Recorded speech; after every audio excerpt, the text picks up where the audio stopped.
Hablar acerca de la porción del endemoniado gadareno. Sé que hace un poquito de calor, voy a tratar de ser breve, lo que el Señor disponga, ¿verdad?, en este día.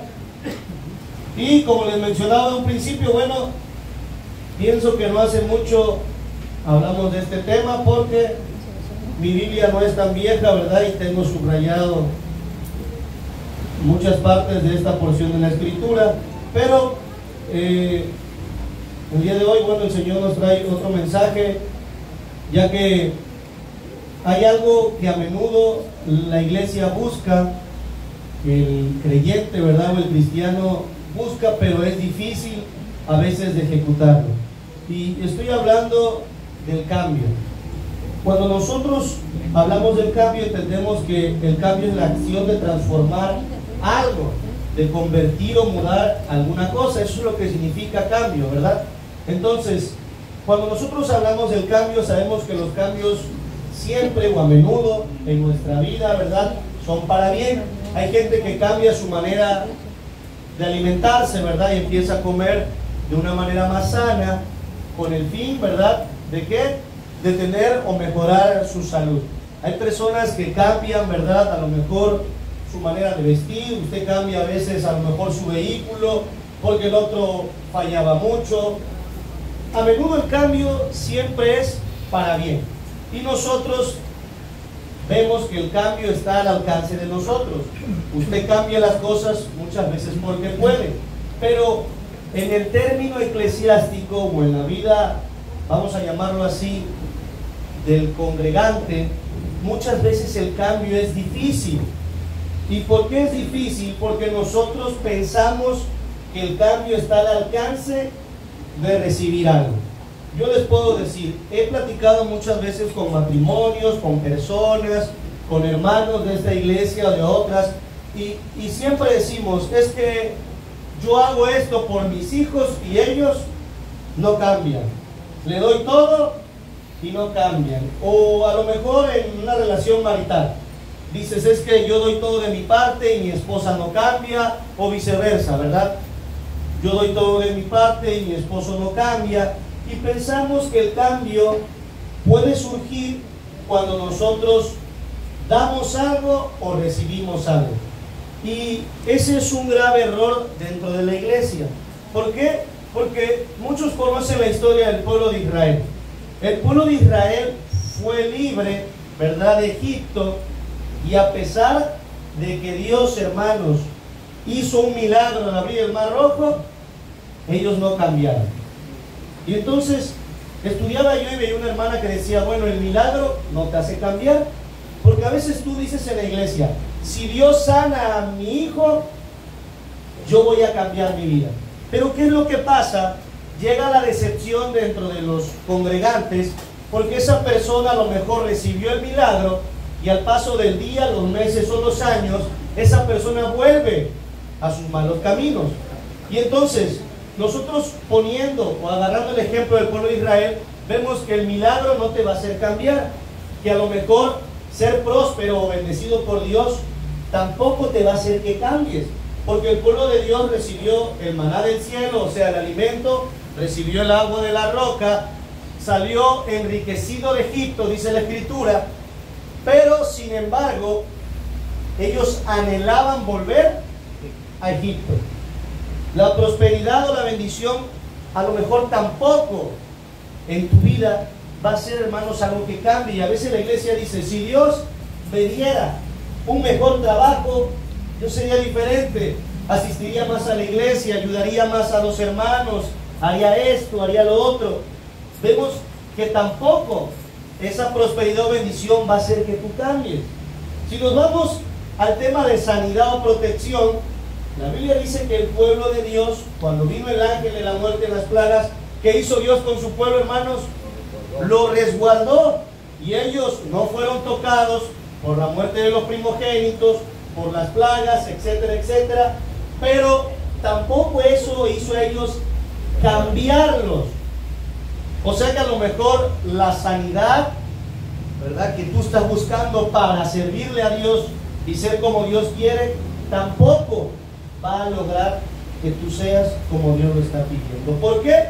Porque en términos generales el hombre piensa que el cambio va a surgir cuando Dios haga algo en su vida y va a ser como una recompensa al favor de Dios que ha hecho en nuestra vida. Porque eso es lo que nosotros estamos acostumbrados a ver en el mundo, a ver o hacer con nuestros hijos.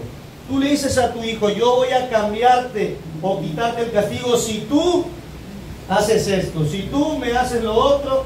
Entonces automáticamente el hombre dentro de la iglesia piensa, ¿verdad?, o pone un limitante al cambio en su vida dentro de las cosas de Dios. Dice: si Dios hace esto, yo cambio. Si Dios hace el milagro, yo voy a cambiar.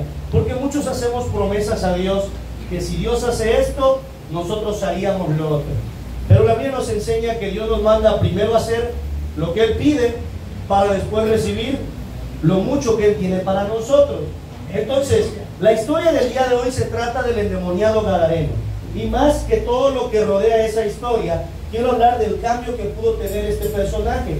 Porque la Biblia está llena de personas, ¿verdad?, que cuando tuvieron un encuentro con el Señor, pudieron cambiar su manera, no tan solo de la apariencia, sino su manera de ser, de vivir y de ver la vida. Muchos ejemplos hay. La mujer samaritana tuvo un encuentro con Jesús y después ella llevó el mensaje de Jesús dentro de la localidad de Samaria. Estamos hablando de María Magdalena, estamos hablando de Saulo de Tarso. Saulo de Tarso mataba a todos los cristianos y cuando Jesús tuvo un encuentro con él automáticamente menguó, o sea, él se convirtió, mudó en la persona que él era antes a ser una nueva persona. Tan fue así que la gente le tenía miedo y decía: Señor, ¿cómo iremos a orarle a Saulo si todos los males que le ha hecho a tus santos? Y él les dijo: vayan, porque instrumento útil me es este. Y entonces estamos hablando que Dios quiere un cambio para la iglesia, un cambio en tu vida, un cambio que a veces está condicionado en tu manera de pensar a que Dios haga algo para entonces tú cambiar. Y iglesia, hoy la única manera de que nosotros podamos cambiar es teniendo un encuentro con el Señor. Pero ¿de qué manera lo vamos a tener? Mucha gente se encontró con Jesús, pero volvió a ser diferente. Volvió, vamos a llamarlo así, a su vida antigua. Pero la gente que logró tener una relación, ¿verdad?, íntima, un encuentro real con el Señor, la Biblia dice que nunca más volvió a ser la misma. La Biblia nunca habla de que Pablo volvió a perseguir a la iglesia, sino que ahora quería que la iglesia de Dios creciera.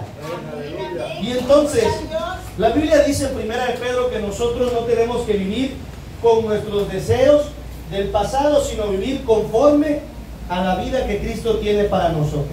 Entonces, ¿qué es lo que pasa cuando alguien llega a una iglesia y después de un tiempo esa persona vuelve al mundo?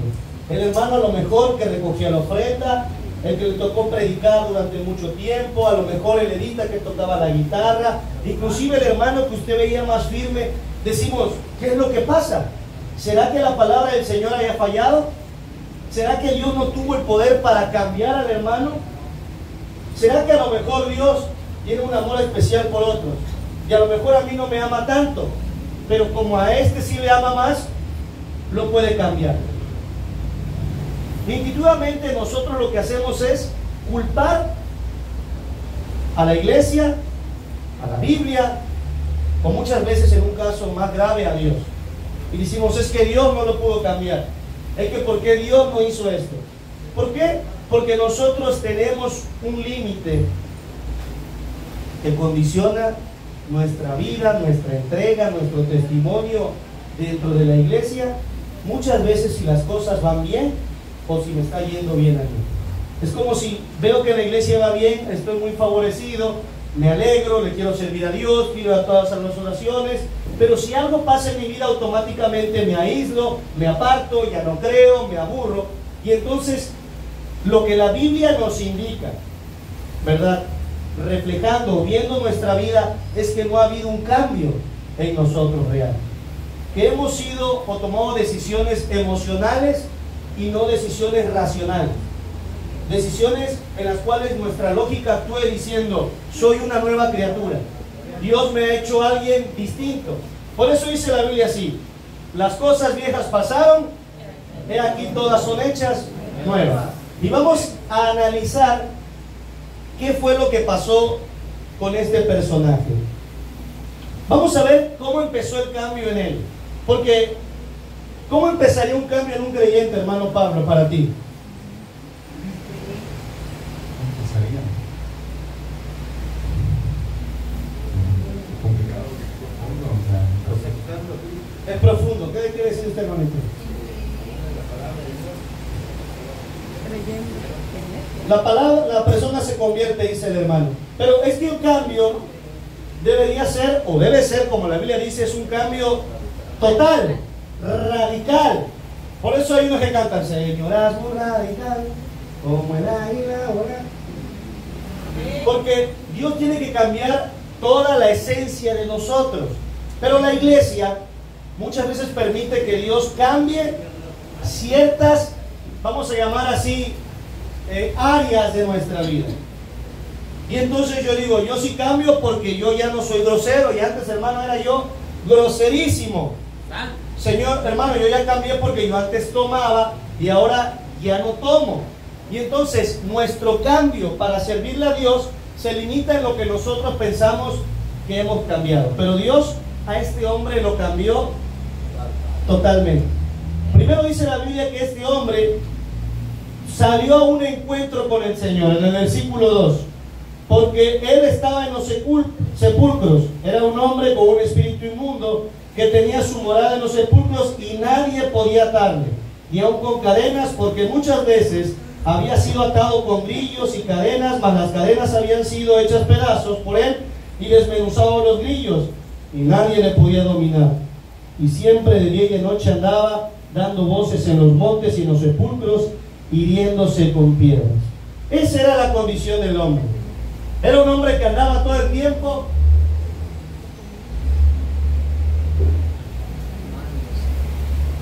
gritando, dando voces, dice la escritura, de día y de noche, hiriéndose con piedras. La gente quería ayudarle y atarle y nadie podía porque él dominaba. Y en el versículo 15, de ahí mismo, vamos a ir viendo el contraste. Dice, vienen a Jesús y ven al que había sido atormentado del demonio y que había tenido la legión. ¿Cómo estaba, hermanos? Sentado. Sentado estaba. El primer cambio que se nota bíblicamente en esta historia es un cambio en su conducta. El que andaba dando voces, gritando, hiriéndose, cuando vienen a ver el milagro de Jesús, lo que encuentran es un hombre sentado. Un hombre que ahora estaba tranquilo. ¿Qué es lo primero que tiene que pasar en la vida de un cristiano para poder, hermanos, ejecutar un cambio? Esta historia viene del contexto de una tormenta y Dios les manda a llamar a tener ellos paz en medio de la tormenta, confianza, tranquilidad.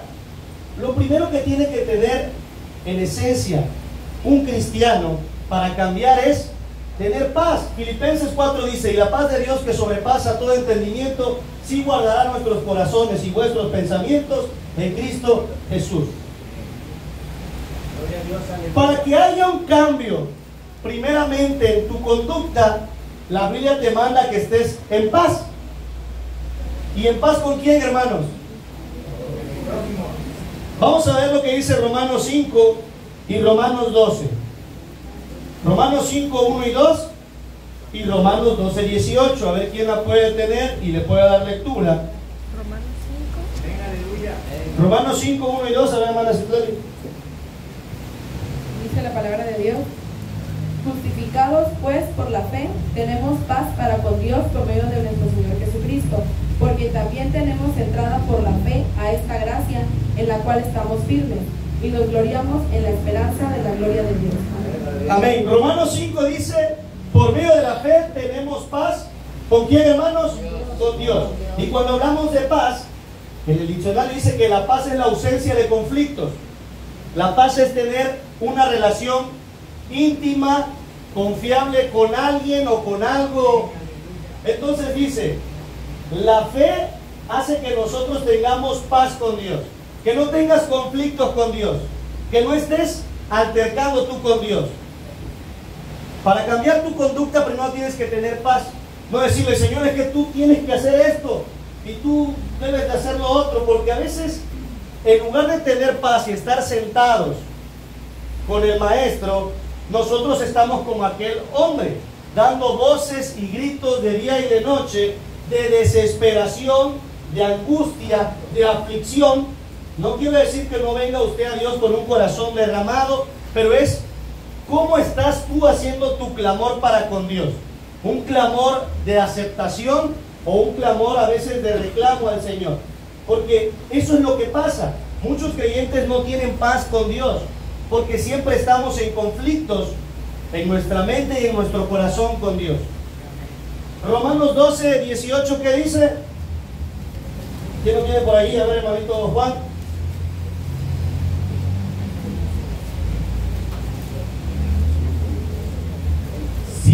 Si es posible, en cuanto dependa de vosotros, estar en paz con todos los hombres. Amén, hermanos. Si es posible, en cuanto dependa de nosotros, estar en paz ¿con quién? Con todos los hombres. Dice que la paz es una relación de armonía entre las personas, sin conflictos y sin enfrentamientos. Ahora, esto nos lleva a que el cambio no indica que el hermano hoy se vista diferente a como se vestía allá. No indica que el hermano ya no tome como tomaba cuando andaba allá afuera. Indica que el cambio, lo primero que va a hacer en nuestra vida es tener una conducta distinta. Pero no una conducta solamente aparente, sino una conducta que nos haga estar como aquel hombre. De andar gritando y corriendo y lastimándose, lo encontraron como está el hermano Pablo hoy, sentado, tranquilo, confiado, en paz, y no tan solo con Dios, sino, dice la Escritura, en cuanto dependa de nosotros, estar en paz con todos los hombres. ¿Por qué a veces pensamos entonces que hay un fallo en la palabra de Dios, como si dijéramos nosotros, es que la palabra de Dios no actúa en el hermano? ¿Por qué razón? Porque a veces el cambio, como decía el hermano Pablo, tiene que empezar en el interior, y a veces no hay paz en nuestro corazón con el hermano, con el prójimo, en nuestra propia casa, con el vecino quizás que se estaciona fuera de su casa. No hay paz, a lo mejor, hermanos, en nuestra vida, en el trabajo, etcétera, etcétera. Y entonces lo único que hace eso es generar en nosotros una conducta de desesperación. Y es lo que Dios le estaba refiriendo a sus discípulos. Ustedes tienen que confiar en mí. Le decía a su pueblo en la antigüedad, ustedes están quietos y confiar. Dios manda que el cambio tiene que empezar en nuestro corazón cuando haya paz. Filipenses 4, y la paz de Dios sobrepasa todo entendimiento. Y la paz de Dios es la que va a guardar nuestra mente o nuestros pensamientos, dice, y vuestros corazones. Usted puede decir, ¿cómo puede estar en paz cuando hay un diluvio que está destrozando mi vida, mi casa? Eso es la fe. El creer que Dios, hermano, puede hacer lo que no es como si fuese. Luego dice la Biblia, después de estar sentado, ¿cómo lo encontraron? Vestido. ¿Y cómo andaba el hombre? Desnudo.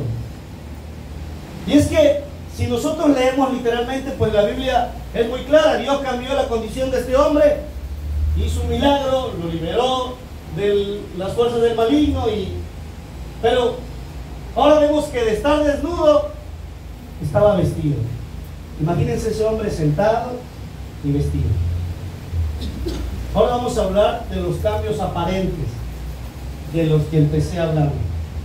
A veces personas dicen, es que Dios no mira apariencia, sino mira el corazón. Pero hay algo que se le olvida mucho al cristiano, que la gente antes de escucharte, primero te ve. Y lo que tú hables después ya lleva un juicio para creerte si lo que tú hablas es verdad o no es verdad. Porque la persona dice, ¿cómo puede hablarme él cuando está haciendo esto y hace lo otro? Y entonces, ¿qué hace el cristiano? Descuida su testimonio para con la gente de afuera y para con la gente de la iglesia. Porque dicen, Dios mira el corazón. En efecto, Dios mira el corazón. Pero el cambio aparente en la vida del cristiano también es de vital importancia. Porque mucha gente deja de creer en Cristo por nuestra conducta y nuestra manera de dirigirnos en la iglesia y fuera de la iglesia. Y hay mucha gente que dice, yo no soy cristiano porque mi vecino de allá es cristiano. Y lo deberías de ver cuando no hay servicio. Todo lo que hace. Entonces, un cambio empieza. Nuestra conducta, nuestras acciones. ¿Por qué? Porque son importantes. El pueblo de cristiano debe de entenderlo, pero a veces mucha gente no lo ve. Les decía yo, mucha gente hará un juicio y tu palabra irá condicionada a tu testimonio. Porque entonces la gente no va a creer. Vamos a llamar así. Si usted es una persona con unas botas, con estoperoles, vestido de negro, con el cabello largo, con una guitarra en la espalda, ¿qué crees que le guste? ¿Por qué? Si tú no escuchas lo que él lleva ahí, ¿por qué crees que le gusta el rock? Por su atuendo. Entonces, antes de que él venga y te diga, yo soy rockero porque me gusta esta canción, tú ya llevas un juicio de esa persona. Y cuando ella te va a hablar, le vas a creer que es rockero. Por su guitarra, por su bota, por etcétera, etcétera. ¿Qué pasa en las cosas del cristiano? El cristiano, lo que hacemos es que nosotros, muchas veces nuestra apariencia demuestra lo contrario a lo que nosotros decimos. Porque usted dice, tienes que amar a Dios, y la Biblia dice, y aborreces a tu hermano. Entonces, no puede haber luz en ti. Porque si tú dices que amas a Dios y aborreces a tu hermano, eres mentiroso. Dios te está diciendo, yo le he pedido a la iglesia un cambio, y todos entendemos que Dios cambia a la gente. Pero ¿de qué manera nos cambia? ¿De qué manera estamos cambiando nosotros? Porque sí, decía el hermano Abraham, nosotros fuimos llamados a esta iglesia porque el Señor, como en esta historia, libertó a alguien que tenía un demonio dentro de sí. Y ese espíritu, al igual que en la historia, salió del cuerpo. Pero eso fue parte de un llamado para que ahora el cambio viniera a nuestra vida. Porque eso era un espíritu. Y es creación del Señor y tenía que someterse al Creador. Y entonces Él se va. Pero lo que importa es la persona.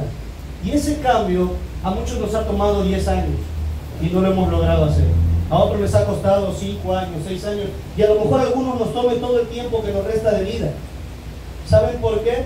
Porque nosotros, les decía yo, limitamos el cambio a recibir algo de Dios, para ejecutar lo que Dios quiere de mi vida. Y entonces la vida nos marca que no es así. El cambio tiene que ser radical, total, porque el cambio lo va a hacer Cristo, no lo van a hacer las situaciones que pasen en tu vida. Por eso les puse el ejemplo del milagro. ¿Cuántos han recibido milagros aquí? Yo he visto milagros no tan solo en mi vida, lo he visto en la vida de mi familia, en la vida de otras personas que ya no están en la iglesia, que ya se volvieron al mundo, y ¿saben qué? No cambió nada en ellos. Simplemente su emoción duró días, meses, quizá años, y después, hermanos, volvieron atrás. Por eso el Señor siempre le mandó a las personas, hermanos, ¿a qué? ¿A aceptarlo? ¿Qué les decía el Señor cuando se encontraba alguien, hermano Pablo? ¿Qué dijo el Señor cuando vio a Mateo? Cuando vio a Pedro. Le decía, ven y sígueme. Pero ¿qué pasa? Hoy, erradamente, si ahorita los paro a todos y les digo, hermanos, vamos a hacer una oración, levanten sus manos y todos digan, aceptamos al Señor en nuestro corazón. Y las personas en ese momento lo hacen, experimentan la presencia del Señor y limitamos que eso ya cambió nuestra vida. Pero el Señor en ninguna parte de la Biblia dijo, levanta tus manos y acéptame. Les dijo, ven, deja todo y sígueme. Y yo lo voy a hacer mis discípulos.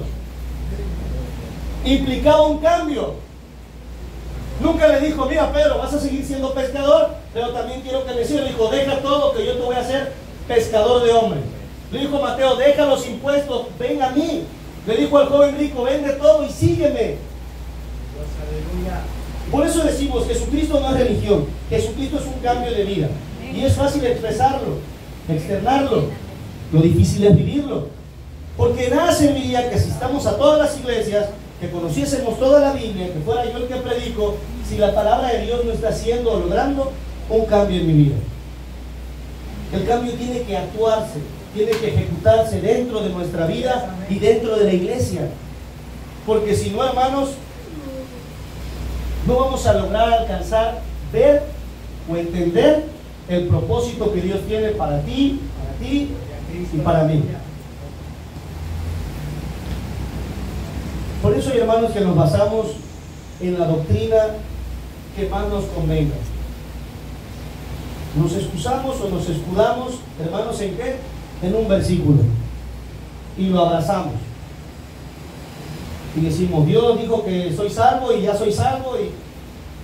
Pero ¿qué fue lo que pasó después? Dice que cuando lo vieron, no tan solo estaba sentado y vestido, sino que estaba en su juicio cabal. Gloria a Dios, aleluya. ¿Qué podemos entender por juicio cabal, hermana Liliana? Consciente. Totalmente consciente. Un juicio cabal, yo aquí apunté una definición para que la tuviéramos bien entendida. Dice que es un juicio en el que se entiende completa y exactamente algo para actuar con plena conciencia. O sea, ¿qué quiere decir? Que ese hombre estaba sano y sabía y tenía autocontrol de sus emociones. Antes de estar de loquito gritando, ahora estaba sentado, porque él entendía y tenía autocontrol. Como cuando el cristiano dice, hermano, es que yo no puedo. La Biblia dice que Dios te da un espíritu de dominio propio. Nunca dijo el Señor para que te domine el pecado. Es más, vamos a leer San Juan 8:34. Si no estoy mal, debe ser ese. San Juan 8:34 y 36. Hermano Pedro, a ver, San Juan 8:34 y 36. La palabra de Dios dice, Jesús le respondió, de cierto os digo, que todo aquel que hace pecado, esclavo es del pecado. Y el esclavo no queda en la casa para siempre, el Hijo sí queda para siempre. Así que, si el Hijo os libertare, seréis verdaderamente libres. Amén, hermanos. Dice el que hace pecado, esclavo es del pecado. Y termina diciendo, pero si el Hijo, o sea, si Cristo nos libertare, seréis verdaderamente libres. Dios, en la historia del endemoniado gadareno, había ejecutado una liberación total. No había una secuela de decir, pero es que yo, como las presentamos muchos de nosotros los cristianos, hermano, pero es que yo antes sí podía hacer eso. Bueno, antes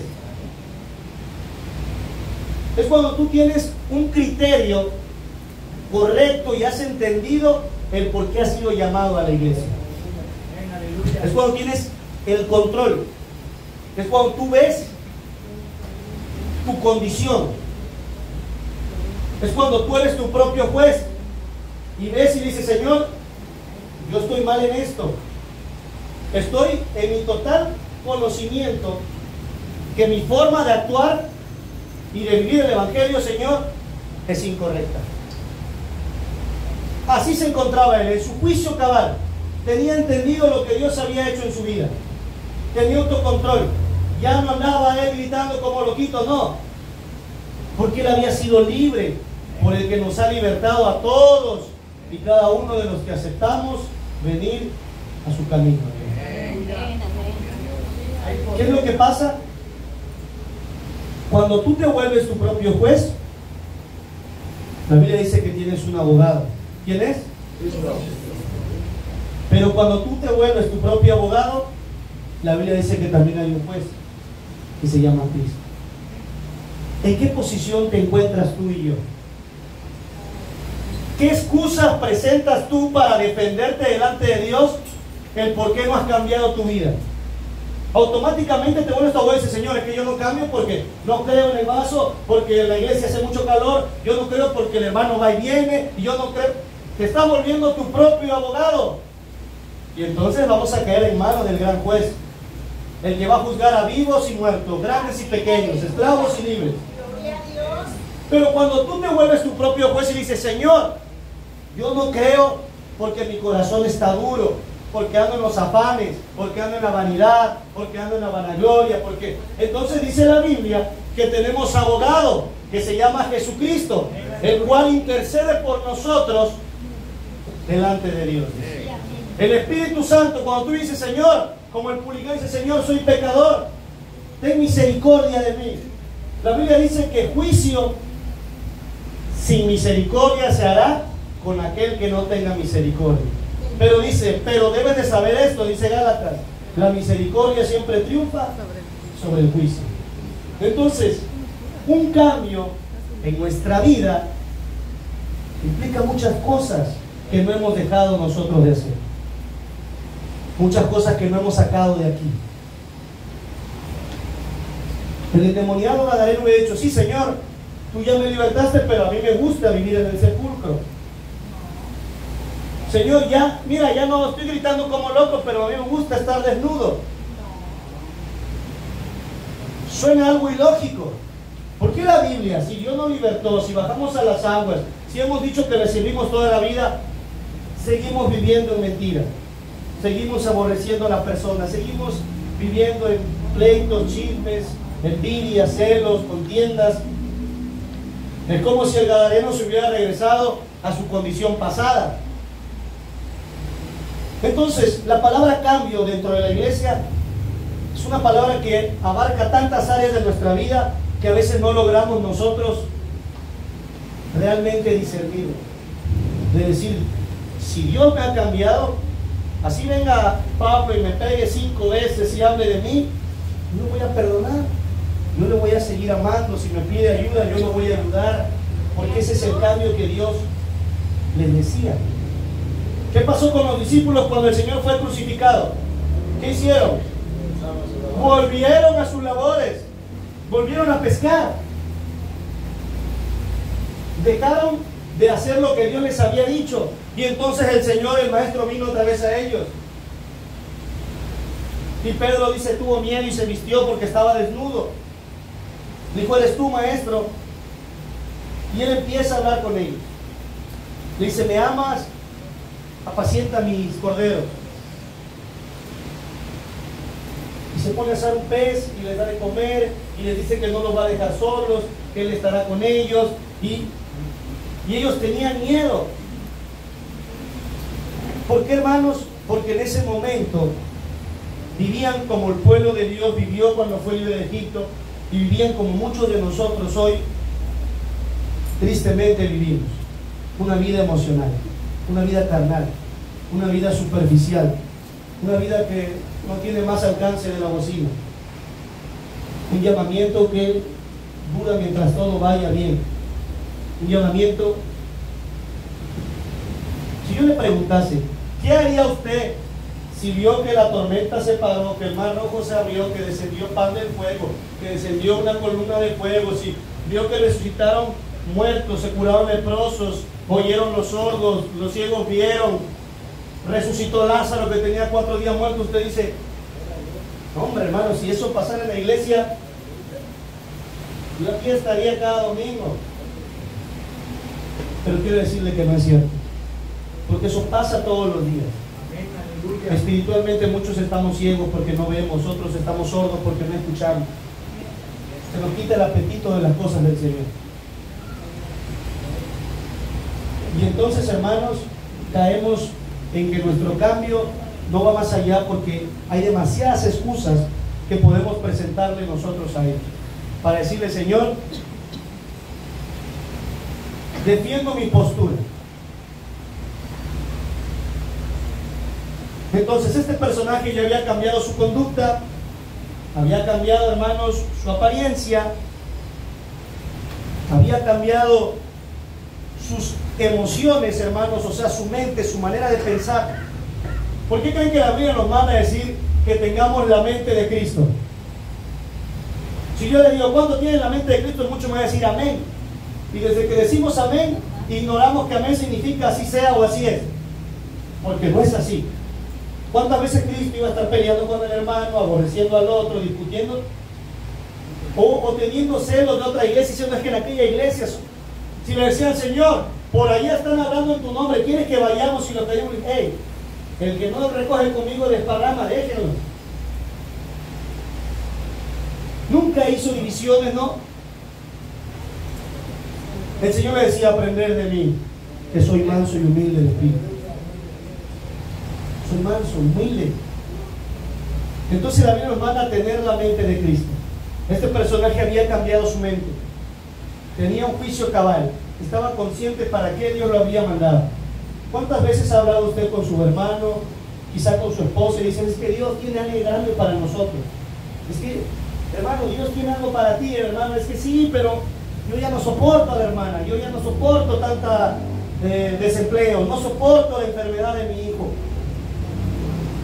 Cuando no dejamos que el cambio actúe en todas nuestras áreas, vamos a estar varados mucho tiempo. La Biblia dice ahí mismo, en el versículo 18, ¿qué dice el versículo 18, hermano? Dice, y al entrar él en la barca, el que había estado endemoniado, le rogaba que le dejase estar con él. Fíjense, cómo ahora, cuando Dios te liberta, cambia hasta tus deseos. El deseo de este personaje, en principio de la historia, era estar solo. No dejaba que nadie le dominara. Rompía cadenas, grilletes, lo que fuera.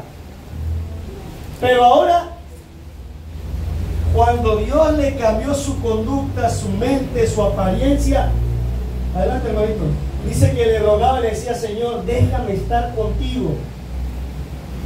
Señor, mi deseo más profundo es estar contigo. Por eso, muchas veces yo cuestiono a los hermanos que se vienen a dormir, a los hermanos que se aburren en la iglesia, a los hermanos que se aburren en la oración. Fíjense el apetito que tenía este hombre por estar con Dios. No negociaba diciéndole, Señor, es que mira, ya vamos martes, jueves, viernes, domingo, luego hay que ir a orar los pilares los sábados, o sea, que nos dé descanso también el pastor. Tenemos cosas que hacer. Ese hombre había entendido el deseo que tenía ahora de estar con él, con la persona que lo había cambiado, con ese deseo que usted tuvo hace mucho tiempo atrás, que era su primer amor, que quería que todos supieran quién era Dios, lo que Dios había hecho con usted.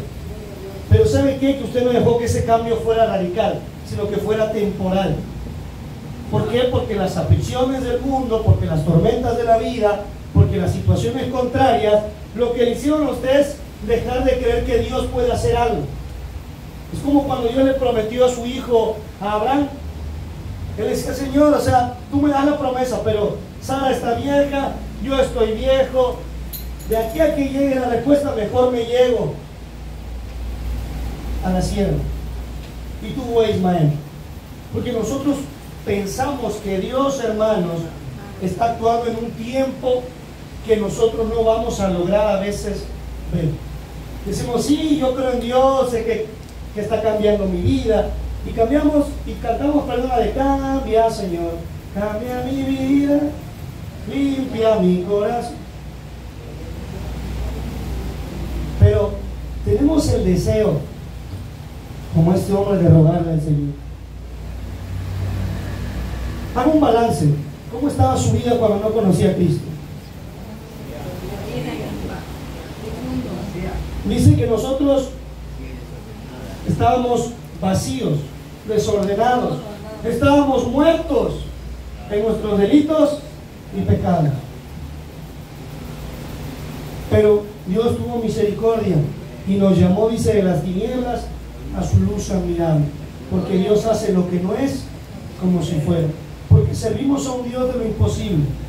Lo que para el hombre parece imposible, para Dios es posible. Y entonces ese hombre tenía, hermanos, el deseo. Su anhelo era estar ahí con el Señor. ¿Cuántos anhelamos venir cada domingo a la iglesia? Usted viene y dice, ¿qué tiene? Estoy cansadísimo, ya quiero que termine el culto hoy. El calor hoy es insoportable y el hermano, ya van 3 prédicas, 2 en el agradecimiento y todavía abren la Biblia. Y no en el calor y los niños. El gadareno había dejado de ver todo lo que él anhelaba por volver a experimentar lo que él había recibido. ¿Qué dejaría usted para volver al primer amor? ¿Qué dejaría usted para pasar días y noches como yo en un principio lo hacía, como usted en un principio lo hacía, donde no importaba si no hubiera trabajo, si mañana me despidiese, si no durmiera yo 2 horas, si no comía a tiempo? Ese es el verdadero cambio que Dios ejecuta en la vida de un cristiano. ¿Y qué fue lo que el Señor le dijo cuando Él le rogó estar con Él, hermanos? El Señor le dijo no. Dios le dijo no. Él deseaba estar con Él, dijo no. ¿Por qué razón, hermanos? Porque Dios tenía un propósito para Él. Versículo 18, vamos a seguir leyendo. 18 y 19, ¿quién me puede dar lectura, hermanos?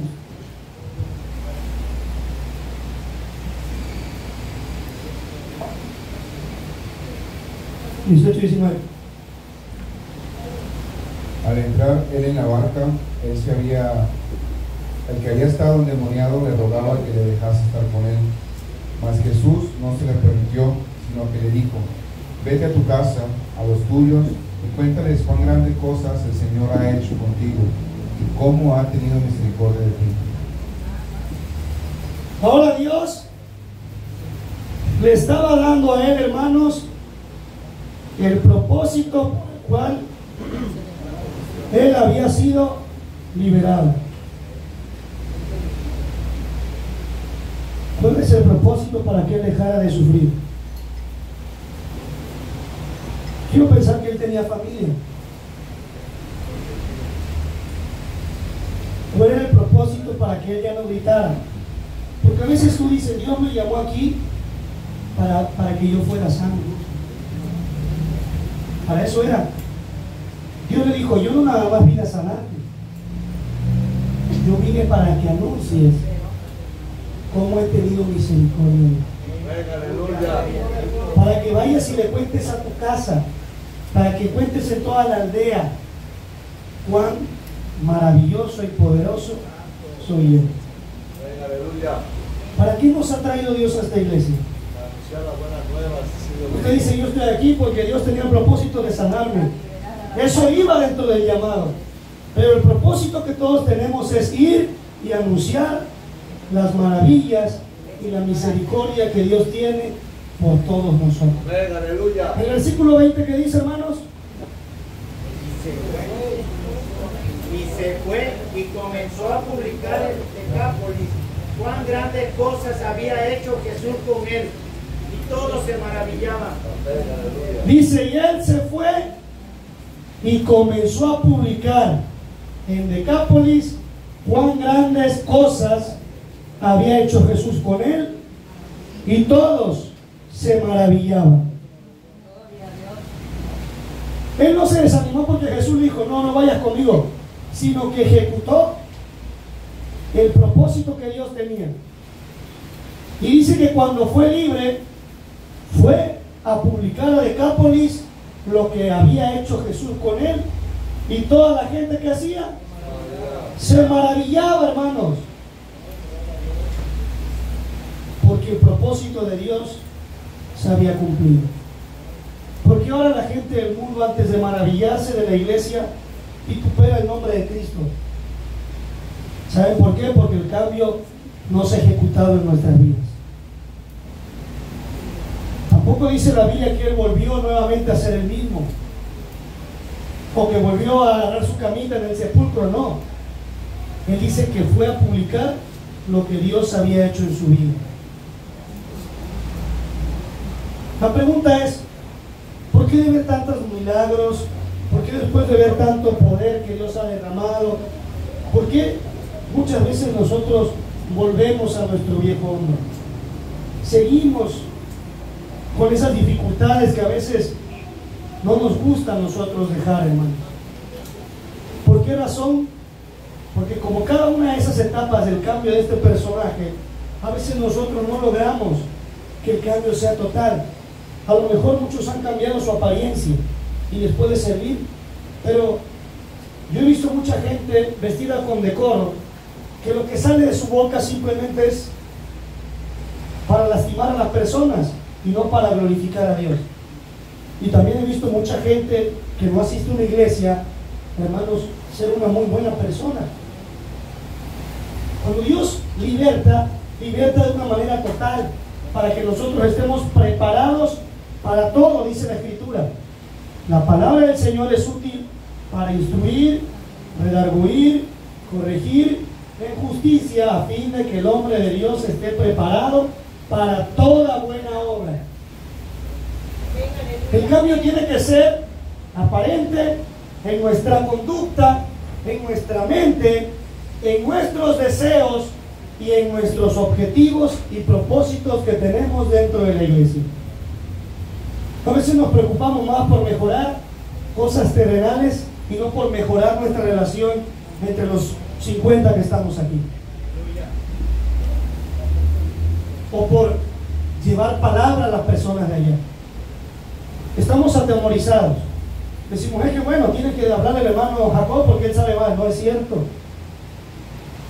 Lo que usted sabe, lo que yo sé, lo que sabe cada persona es por la pura misericordia de Dios. Y ese gadareno era yo hace mucho tiempo, y ese gadareno era usted cuando andaba en sus deseos. Hermano, yo nunca estuve poseído, no, pero no había quien lo controlase, no había quien lo calmara, hacía su propia voluntad, vivía como quería, hacía lo que quería, andaba como quería. Pero una vez vino Dios a su puerta y tocó y le dijo, yo voy a cambiar tu condición. ¿Por qué? Porque tengo un propósito, para que la gente vea cuánta misericordia tengo. ¿Por qué creen que la Biblia dice que Dios nos sacó de lo vil y lo menospreciado? De allí nos rescató Cristo. De lo necio del mundo escogió Dios, dice, para avergonzar a los sabios, para que vean el poder que hay en las manos del Dios que usted y yo servimos, en las manos del Dios que venimos a adorar, pero que a veces el apetito por Él se fuma. No hay ese deseo de rogar, Señor, quiero sentirte.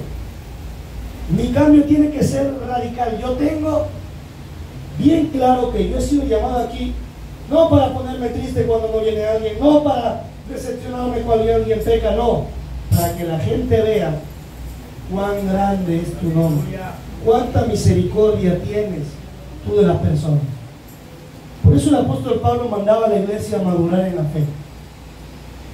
Y le decía, lo único que entiendo es que la iglesia de hoy en día, antes de poder alimentarse sólidamente con la palabra, se les tiene que dar la leche de recién nacidos, porque no logran ser maduros, ver que el Señor está actuando en cada persona para que puedan cambiar.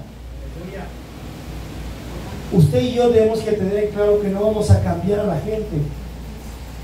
Usted dice, voy a cambiar las oraciones a los lunes, porque los martes traen mucho sueño. Le voy a decir algo, el lunes también se van a dormir, porque el cambio no está en las cosas terrenales, sino depende de desprendernos de las cosas que tenemos bien arraigadas, de las costumbres, para nosotros querer ser otras personas, querer ser una criatura nueva.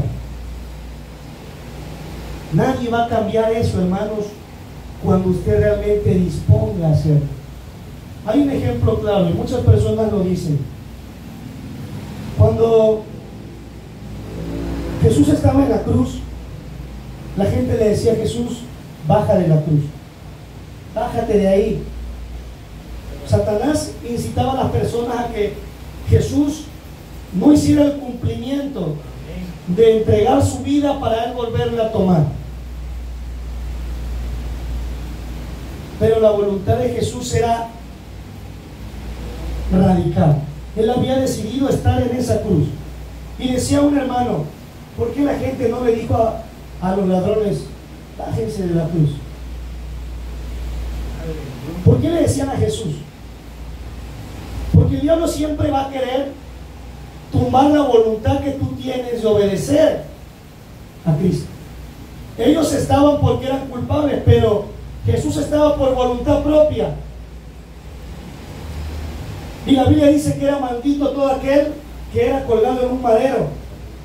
Él había dispuesto su voluntad a la obediencia, para que cuando Jesús se bajara de la cruz, el diablo le dijera, y eso que eres hijo de Dios, y eso que tú eres cristiano, y eso que decía que eras el Mesías. Porque eso es lo que hace el diablo. Cuando tú tienes tu voluntad puesta en servirle al Señor, el diablo te va a tener que decir, deja de ir a la iglesia, no creas en lo que dice, deja de hacer esto, para cuando tu voluntad se fracture y entonces desistas, el diablo va a decir, y eso que tú danzabas, y eso que hablabas en lengua y que decías esto, y a través de quién te lo va a decir, del hermano, del vecino, de tu familia. ¿Por qué? Porque es lo que el diablo quiere hacer, fracturar tu voluntad de entregar tu vida por completo, hermano, ¿a quién? A Dios.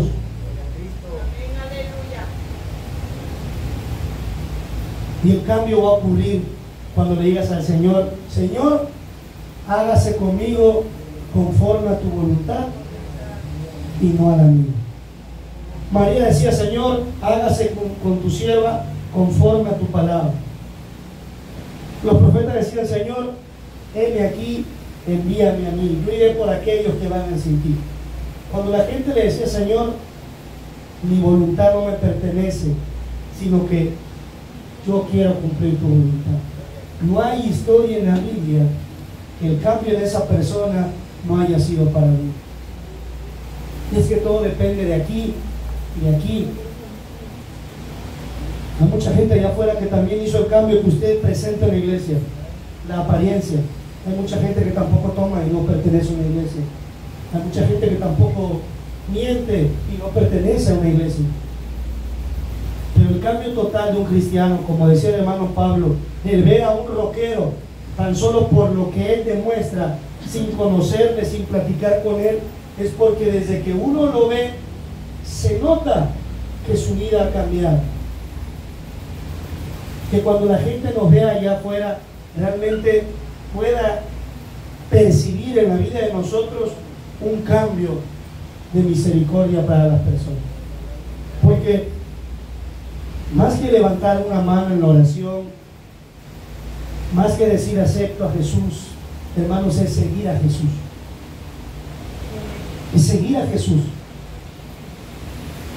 Y cuando Dios les decía síganme, no les dijo vénganse, que van a comer todo el día, que van a dormir en camas cómodas. Le dije, deben de saber que el Hijo del Hombre no tiene ni dónde recostar su cabeza.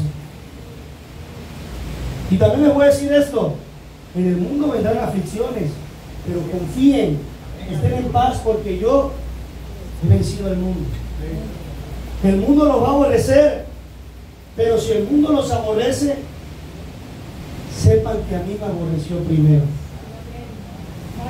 El Señor nunca les dijo, en el camino de Dios no van a tener tribulaciones. Les dijo, yo los voy a cambiar. No quiero que vuelvan a lo que eran antes. Les voy a decir que va a venir enfermedad a su vida. Sí, va a venir enfermedad. Van a venir pruebas. Van a venir luchas. A lo mejor va a haber escasez. Pero lo que quiero decirles es que no habrá nada que les va a quitar el amor que yo tengo por ustedes. Aleluya. No va a haber nada. Lo que yo les he prometido que voy a hacer, lo haré. Porque dice la Escritura, porque yo estaré con ustedes todos los días hasta el fin del mundo. A veces tú piensas que Dios no está, porque estás solo en tu cama, derramando lágrimas, porque todo está yendo mal. Pero en ese momento, hermanos, Es cuando tienes que abrir tu corazón, porque Dios es cuando estás más cerca del Señor. Porque no estás viviendo la apariencia, no estás viendo que la iglesia te vea orar, o que la iglesia te vea que hay poder de Dios saliendo de tus manos. No, eres tú al natural, un hombre que sufre, un hombre que tiene dudas, un hombre que muchas veces es perturbado, pero es un hombre que puede ser cambiado por Dios, un hombre que no quiere Dios que vuelva a los pensamientos que tenía antes. Hay que despojarnos de eso. El cambio implica dejar de pensar como usted pensaba en el mundo. Si era iracundo, ya no más ira dentro de la iglesia. Si era celoso, deje los celos. Porque el cambio es aquí, hermanos, en su manera de vivir el evangelio, en sentir la presencia de Dios. Hay veces que usted dice o piensa que Dios está tan lejos. Pareciera que Dios no contesta, hermano. Pero es ahí donde Dios quiere experimentar en nuestra vida el deseo de cambiar. La mujer adúltera se acercó al Señor. La Biblia dice que esa mujer no volvió a hacer eso. Vino a los pies del Maestro, y la Biblia compara que esa mujer fue fiel seguidora de Jesús, como los leprosos. Unos recibieron su milagro, pero solamente uno de los 10 volvió al Maestro. La acción o el accionar del cambio es también ser agradecidos con lo que Dios nos da. A veces se nos olvida lo más importante, que el día de mañana muchos, o más bien todos los que estamos aquí, cerraremos nuestros ojos en esta tierra. Se nos olvida que vamos a morir, que algún día daremos cuentas a Dios por todo. Y se nos va la vida, hermanos, en desear lo que no tenemos y no valorar lo que Dios nos ha dado. Se nos escapa la vida queriendo alcanzar todo, cuando dice la Escritura que todo es Cristo y siempre ha estado al alcance de nosotros. Y así se le va la vida al hombre. Se nos olvida que en algún momento Dios nos llamará cuentas, que Dios nos dirá: hey, yo lo único que pido es que mi iglesia esté en paz. Quiero que cambien su conducta, que cambien su mentalidad, que cambien sus objetivos. El objetivo de la iglesia remanente que está ubicada en la reserva no es ser la mejor iglesia, no es ser mejor que Galilea, que la casa de Belén, que... No, el objetivo es que la gente vea cuánta misericordia Dios ha tenido de los que estamos sentados en esta silla. Que somos personas que hemos caído, lo somos, pero Dios ha tenido misericordia y nos ha levantado. Que estuvimos viviendo una vida vacía y desenfrenada, lo fuimos, pero ahora anunciamos, como aquel hombre en Decápolis, las maravillas que Dios ha hecho por nosotros. ¿Y saben qué? Yo creo que si ese hombre hubiera ido a hablar a las personas desnudo, mugroso, gritando, ¿ustedes creen que en Decápolis lo hubieran oído? Pero cuando lo vieron y dijeron: este es el loco, el endemoniado, el que estaba desnudo, el que gritaba, el que nos dañaba. Y ahora lo oían anunciar el poder de Dios, y entonces, hermanos, le creían. Y dice la Biblia, y la gente se maravillaba. ¿Cómo quiere que su familia le crea si usted sigue desnudo, gritando, viviendo una vida falsa? Y usted dice: ¿por qué no viene mi familia? ¿Por qué? Porque a lo mejor no hay un cambio en ti, no logran maravillarse del poder de Dios en tu vida. Solamente es un cambio aparente en la iglesia, en el trabajo. Pero cuando ellos conviven contigo, logran ver que Dios no ha hecho efecto más allá en tu vida. ¿Por qué?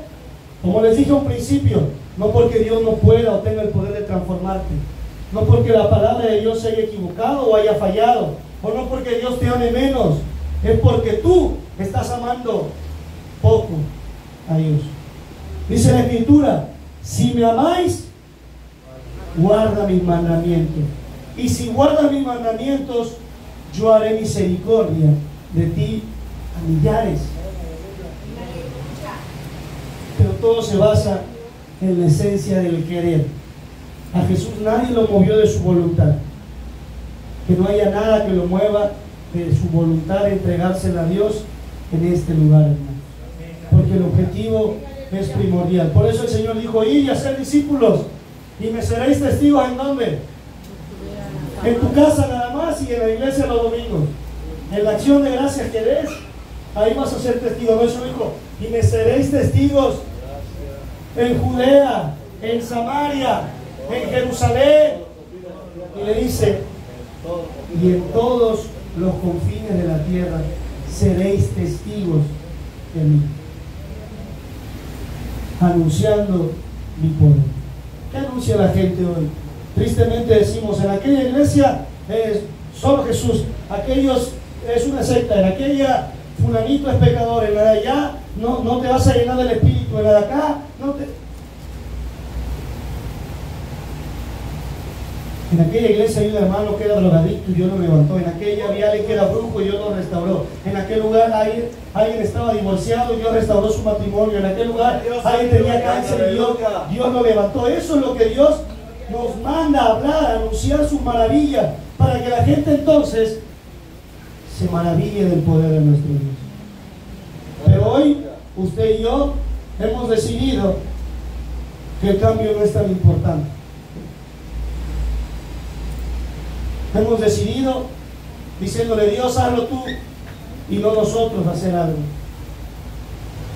Dios le dio la instrucción a este personaje y le dijo: no irás conmigo y anunciarás.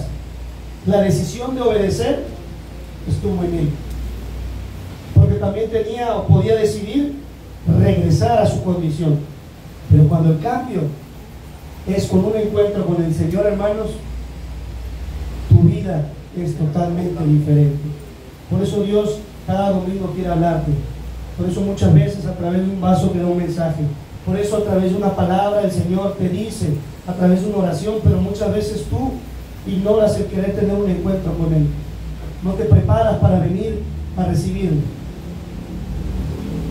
El contexto de la historia dice que las personas de la localidad, cuando vieron lo que Jesús había hecho con este muchacho, le rogaron al Señor que se fuera. Le dijeron: ¿sabes qué? Gracias por el milagro, pero vete. ¿Por qué causa? No hay otra razón más lógica. Porque habían perdido parte de sus propiedades. Habían perdido 2000 cerdos. A veces el cambiar implica que vamos a perder cosas que el mundo ofrece. Pero la Biblia dice que la vida del hombre no consiste en los bienes que posee. La vida del hombre se llama Jesucristo. Jesús dijo: yo soy el camino, soy la verdad y soy la vida. Esa gente rechazaba muchas veces encontrarse con Dios, hermanos, por miedo a qué perder. A veces su encuentro está tan cerca de usted, pero a veces prefiere el trabajo, prefiere cosas vanas, los afanes, las vanidades. Y entonces pareciera que dice el Señor: gracias por que hoy te derramaste de iglesia, Señor, pero tengo que atender esto. Y el Señor te dice: ¿de qué le sirve al hombre ganar todos los bienes que pueda haber en esta tierra si está perdiendo su vida? Es mejor buscar primeramente el reino de Dios y su justicia, y todo lo demás será por añadidura. Así que hoy, hermanos, Dios quiere cambiarlo, quiere cambiarlo. Y como empecé diciendo en la prédica, todos los cambios en la manera terrenal siempre son para bien, pero cuando estamos en la iglesia pensamos que son para mal. El hermano no quiere que haga esto porque de seguro él no quiere, porque en la iglesia ya no me permiten hacer esto, porque no, todas las cosas al cristiano le vienen a bien. Esto es conforme a los que han sido llamados a un propósito específico. Así que, hermanos, ¿qué puedo decir hoy? Sino que necesitamos cambiar nuestra vida. Aleluya. Muchas veces usted ha cambiado de celular. ¿Por qué? Porque ya está dañado, dice el hermano. Porque no sirve. Porque no funciona. ¿Por qué ha cambiado de carritos? Porque ¿cuántas veces se quedó el hermano con la falda tirada? Decimos, ya no funciona el carrito, ya no, ya por más que quiero. Si hoy hiciéramos un análisis de nuestra vida, quiero decirle que como estamos viviendo la vida en el Evangelio, no está funcionando. Tenemos que cambiarlo por una vida nueva. Le decía el Señor a Nicodemo, el que no naciera de nuevo, el que no fuera una nueva criatura,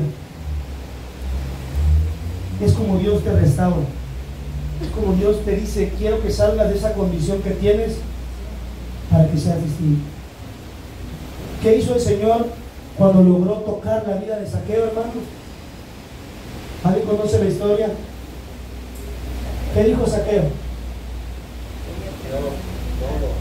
Zaqueo primero buscaba al Señor. Arriba del árbol del Señor: Zaqueo, bájate de ahí que esta noche voy a ir a tu casa.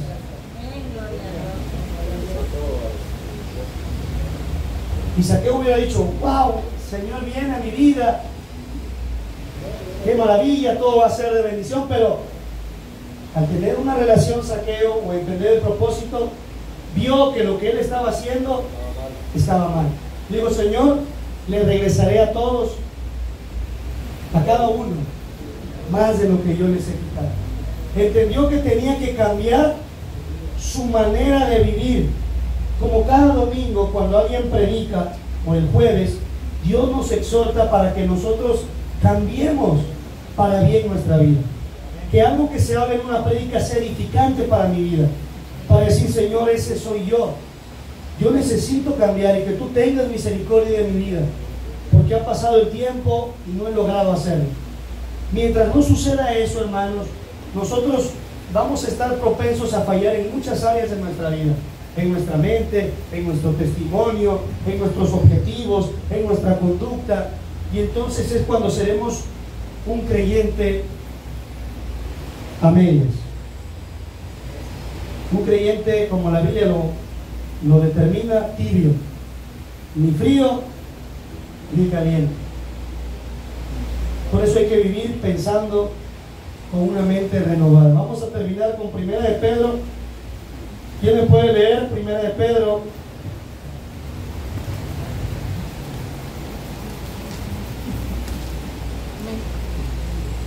Versículo 14 al 19, mi hermana Citlali. 1 de Pedro. No dije el número. 1. 14. Dice la palabra de Dios: como hijos obedientes, no os conforméis a los deseos que antes teníais, estando en vuestra ignorancia. Hasta ahí ahorita.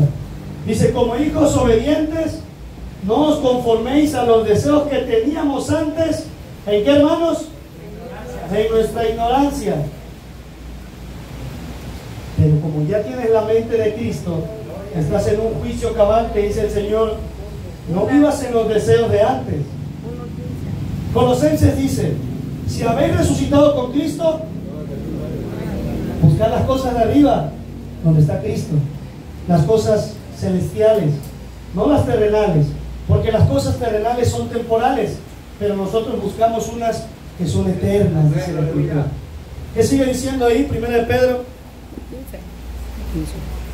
Sino como aquel que os llamó es santo, sed también vosotros santos en toda vuestra manera de vivir, porque escrito está: sed santos porque yo soy santo. Y si invocáis por Padre aquel que sin acepción de personas juzga según la obra de cada uno, conducíos en temor todo el tiempo de vuestra peregrinación, sabiendo que fuisteis rescatados de vuestra vana manera de vivir, la cual recibisteis de vuestros padres, no con cosas corruptibles como oro o plata, sino con la sangre preciosa de Cristo, como de un cordero sin mancha y sin contaminación. Amén, hermanos. Ahí te dice: deja de pensar en los deseos donde estabas ignorante, y ahora sabed que este llamamiento o esta salvación nos fue dada, dice, no con cosas corruptibles como el oro y la plata, como cosas que no valen, que se corrompen, sino con la sangre preciosa de nuestro Señor. Si hay algo que va a cambiar nuestra vida, se llama Jesús. Así que hoy, si en este servicio, hermanos, tiene que venir usted y postrarse delante de la presencia de Dios, hágalo. Hágalo. No busque en internet 10 formas para cambiar y ser mejor. No es cierto. No se las va a dar Google. El cambio lo da Cristo. Lea todas las historias en la Biblia. Cristo cambió las cosas. Cambió la tormenta en paz. Cambió el ciego en alguien que veía. El muerto en alguien que vivía. El cambio lo daba la palabra de Cristo, el poder de su boca, lo que Él decía, hermano. No había otra fórmula, no existe otra fórmula. La fórmula es Jesucristo de Nazaret. Así que hoy, hermanos, estamos a los pies de aquel, como dice Efesios 3, versículo 20, y dice: y aquel que es poderoso para hacer todas las cosas mucho más abundantemente de lo que pedimos o entendemos, sea el poder que actúa en nosotros. A Él sea la gloria en la iglesia, en Cristo Jesús, por todas las edades y por todos los siglos de los siglos. Amén. Dice aquel que tiene mucho más abundante, dice, de lo que pedimos o de lo que entendemos. A Él sea la gloria. Nadie en esta iglesia te va a entender más que aquel que se hizo forma de hombre para morir por ti. Nadie. Pero búscalo en su escritura. Escudriña su palabra, porque es la que da testimonio de Él. A Él lo aborrecieron, a Él lo negaron, a Él lo entregaron. Y a muchos personajes de la Biblia le dieron la espalda. La familia lo vendió, se burlaron. Pero dice la escritura: nunca Dios deja un justo desamparado, ni su descendiente que mendigue pan. Porque Dios, hermanos, es bueno, hoy y siempre para con nosotros. Vamos a cerrar nuestros ojos y vamos a hacer una oración.